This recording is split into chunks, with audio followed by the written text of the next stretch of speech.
Zayn walks into the Bloodline's locker room to meet with Reigns, and he is asked, did you speak to Owens? And he says, yes.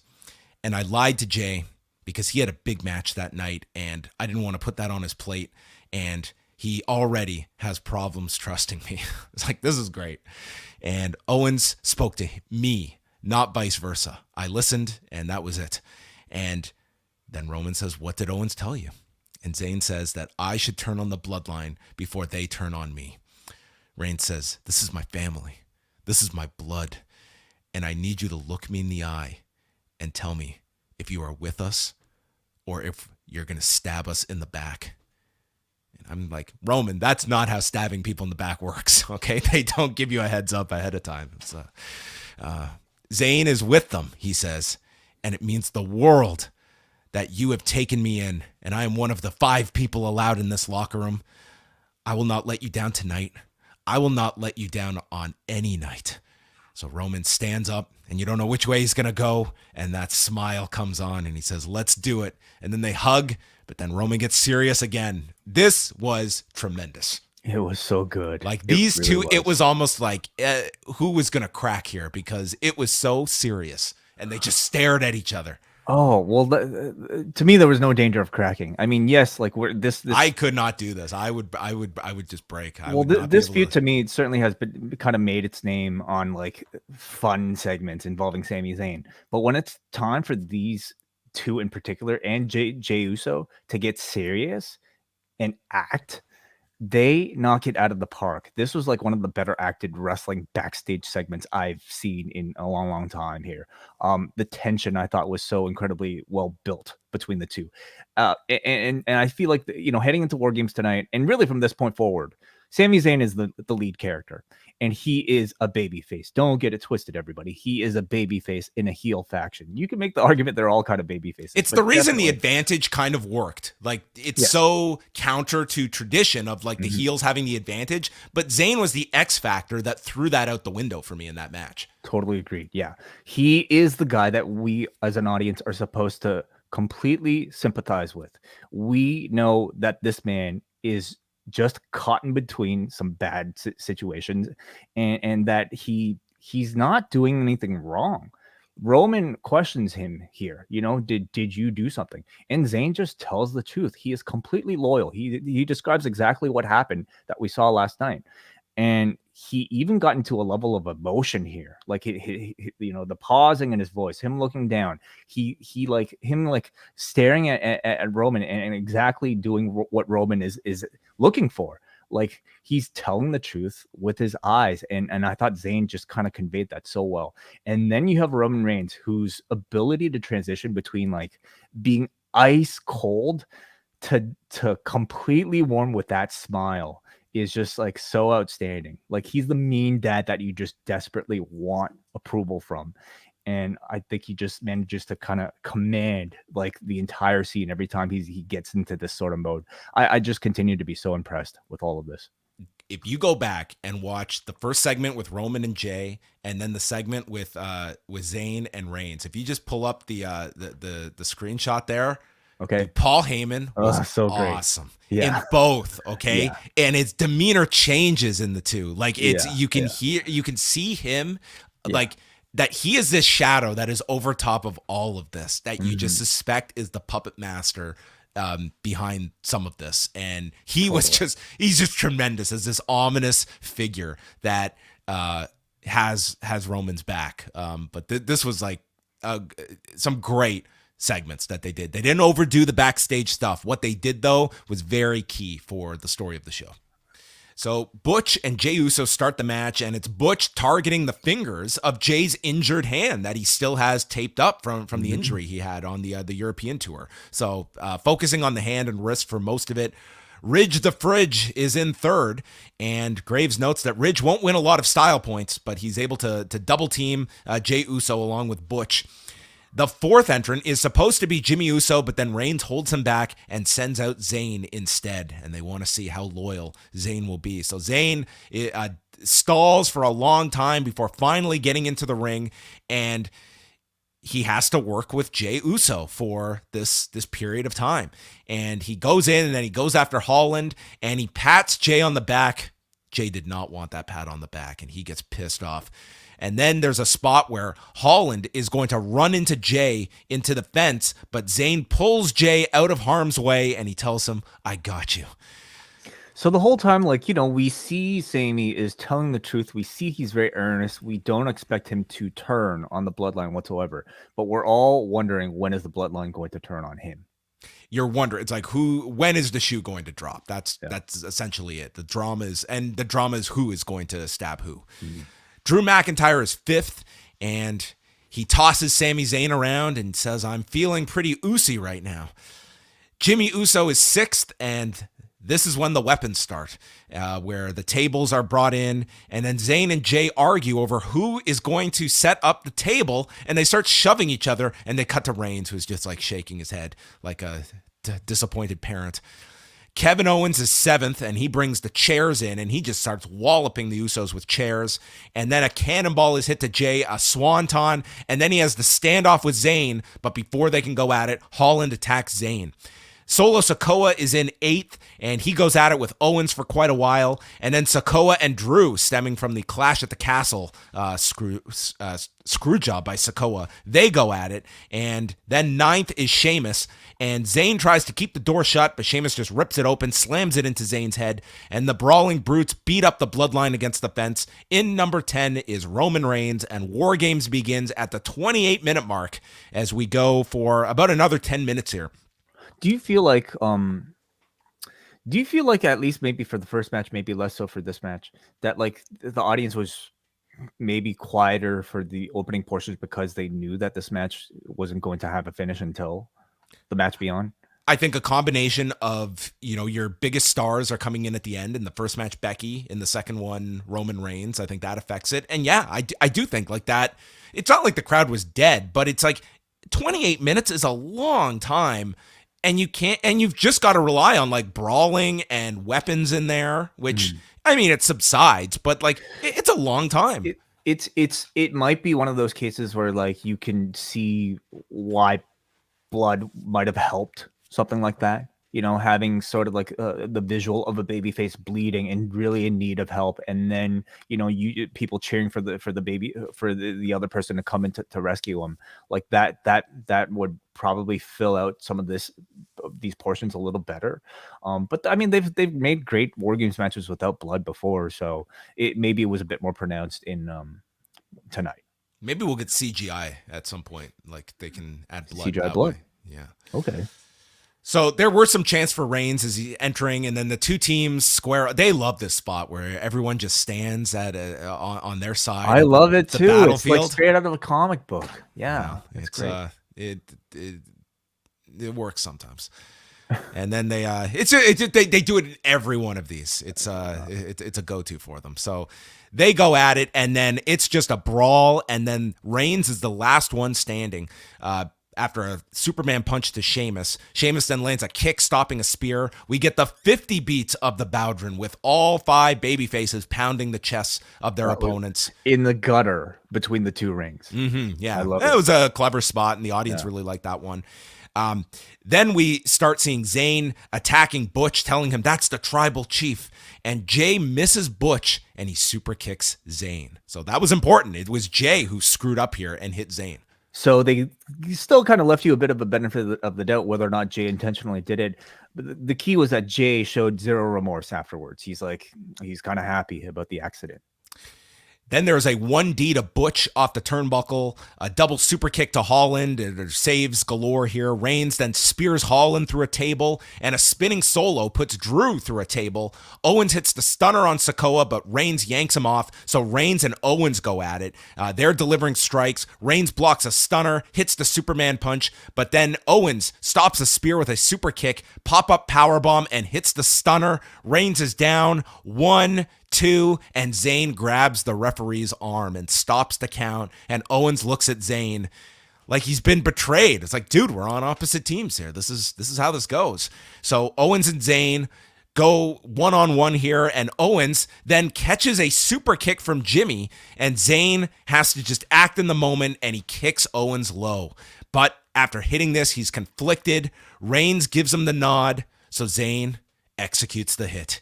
he hits the haluva kick to his best friend and then drops him down right there for Jey Uso to hit the Uso splash, allowing Jey to get the win for his team in 38 minutes and 33 seconds. And Zayn, you can still see his torn, but then Reigns gives him a hug. And this was like the full indoctrination of Sami Uso. And even more so than Roman, Jey Uso, who embraces Zayn, and he fully welcomes Zayn in. And Zayn just celebrates and yells, "I'm Bloodline." And my first instinct or reaction after this was, this would be such a different match if Owens had somehow been not able to go here. So he was really lucky that that the injury was not worse, because there's not another member of that babyface team that you can do this with Zayn. It would not have had the same weight. I think it would have really restructured the match not having Owens in this. They would have had to fabricate some sort of, like, I don't know, relationship between Sami and Drew, or like Sami and Butch maybe. Yeah, you're right. It wouldn't have worked. So eat my dog, my dog. Yeah. He was key, and I mean, clearly he seemed more than healthy, Kevin Owens. No, he did a lot. They didn't even leave him till the end for the babyface side. I mean, he was, the standout guy on that team, like much more than Drew or Sheamus or any of the other guys. So by the end here, we had at least some tease of a bloodline turning on Zayn. Of course, we had Roman giving Sami Zayn the embrace, but looking into the camera and kind of giving, a bit of a cold stare. So you don't exactly know what's going on in his head. You had Jey Uso unintentionally, we think, kick Sami Zayn in the head and then show zero remorse out of it. But beyond that, the bloodline were pretty loyal to Sami Zayn here. We never got really any indication from Roman. He was questioning Zayn, and I think that's why he threw him in there second instead of Jimmy. But you never got any indication that they were doing that. And by the end, you have a bloodline that's more united than ever. And I feel like the reason they did it is probably because that they wanted to keep this going a little longer. They could have done a whole lot to blow it all up, for them to turn on Zayn, or for Zayn to turn on them. But clearly they see a whole lot more life in this unit, and I'm very happy for it. This match I thought was tremendous. The action was really strong, but I think the storytelling is what I'll remember most out of it, with the central figure in Sami Zayn. The setup for it between Jey Uso, Roman, and Sami, and Paul Heyman in the back from last night to tonight was also incredibly strong. They have effectively made him like the biggest babyface in this company while being a member of the biggest heel faction. This tension is so great of him being in the midst of this group that can turn on him at any second. And I just can't wait to see it continue throughout the year. Yeah, I would say, if just on its own, like, to me, this was all about the story and how, like, the different finishes. I thought it was really compelling. You had the drama of Zayn and Owens with Jey and Reigns as kind of your central figures, and then sort of your secondary players in the match. Far from the best WarGames match I've ever seen, but it was very compelling. I was very invested in this match, and I think this audience was too. And you're still at the point of this bloodline story where I think your audience is very engaged in what's going to happen next. At some point, you have to have a major shift in the story, like some significant moment has to occur. But you don't have to be doing it in November, when this should be peaking for those Montreal shows, for Mania. Like, that's when this should take form, and you are months away from that. I think the settling of like the Sami Zayn, loyalty storyline, and specifically Sami and Jey Uso's sort of rift between each other, that to me was a significant moment coming out of this match. You're firmly establishing Zayn's sort of status in this family. They are accepting him now. He is gaining power within this unit. What's that going to look like? Like, this does begin another chapter where he's no longer really on his toes. He's no longer trying to, gain the group's respect. He has the respect. And then after that, what do you do to kind of continue to build that tension? What is the next bit of tension if it's not necessarily Zayn's loyalty that they're questioning?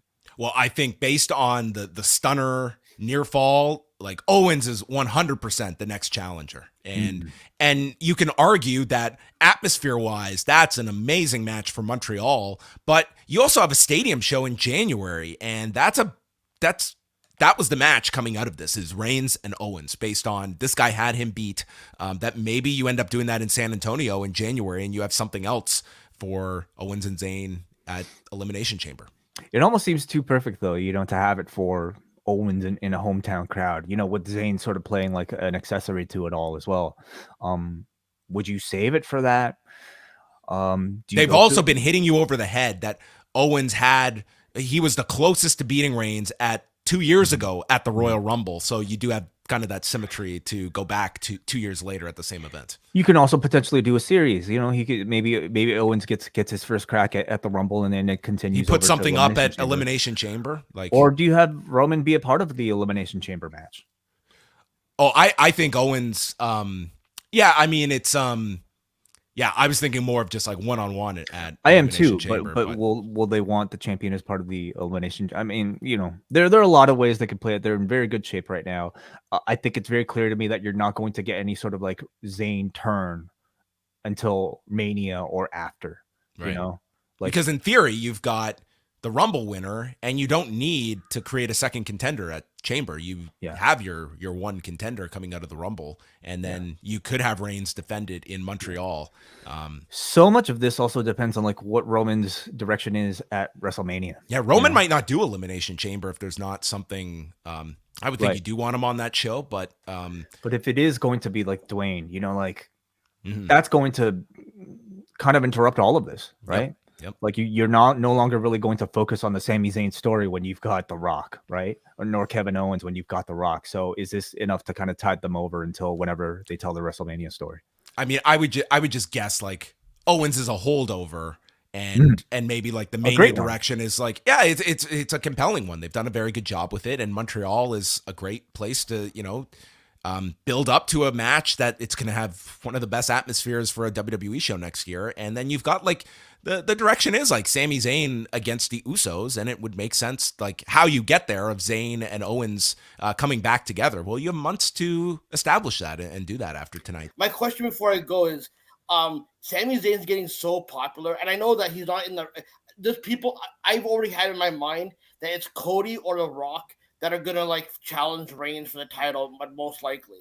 But people in their minds like, oh my God, if this doesn't pay off with Sami Zayn dethroning Roman Reigns, and I'm like, I'm not gonna get myself in that like kind of tizzy because I know it's probably not possible. But do you guys think that like it'll become like one of those super powered up storylines where like it kind of forces WWE's hands into doing something with Sami Zayn if it gets too much? And I'll leave you guys with that.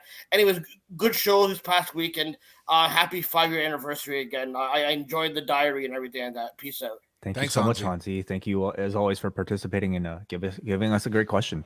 What do you think, John? To get to Reigns and Zayn, I think absolutely you can do it at some point. Do I see that being the WrestleMania match? No, but it's okay. Let's look at this though. Yes, on paper, it's not a match you would have called like a year ago. Like if you're not going to get The Rock, maybe you go to Cody, but. Cody honestly, if Cody returned tomorrow, is he honestly a hotter babyface than Sami Zayn? I don't think so.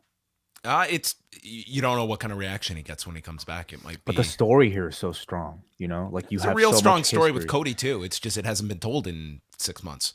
Yeah, but the direct association with Roman in all of this though feels like it's that much better. I wouldn't really kind of shut the door on it. Like what you're seeing with Sami Zayn right now feels very much like like a Kofi Mania, like a Bryan Danielson type of like movement where the crowd is just so behind him when the company never necessarily I think pegged for him to be in a main event championship contender type of role. But the story is so strong right now that I could see it getting that hot for WrestleMania. It would be a huge match if they did it. You can't discount anything. Things can, if we were talking at the 2013 Survivor Series, Bryan Danielson was certainly not pegged to be headlining WrestleMania that next year. He was going to end up like as of January, he was wrestling Sheamus on the undercard of WrestleMania. So there was a time where like I really could see Sami Zayn like be WWE champion. Like just, I don't know, given obviously where Vince kind of saw him and just him not necessarily fitting the mold of, I think, what they are looking for in sort of like a champion. But like certainly after tonight, I could see it. He doesn't need to beat Roman. All he has to do is just tell a compelling story to challenge for Roman. Is that a WrestleMania worthy, match? Maybe the story is there. Like they've done a tremendous job. Like the audience is ready to see that. If you ever wanted to pull the trigger, like I do feel it would be, and it doesn't have to be WrestleMania, but like to get to that next year, I feel it would be a big deal if they eventually get to that.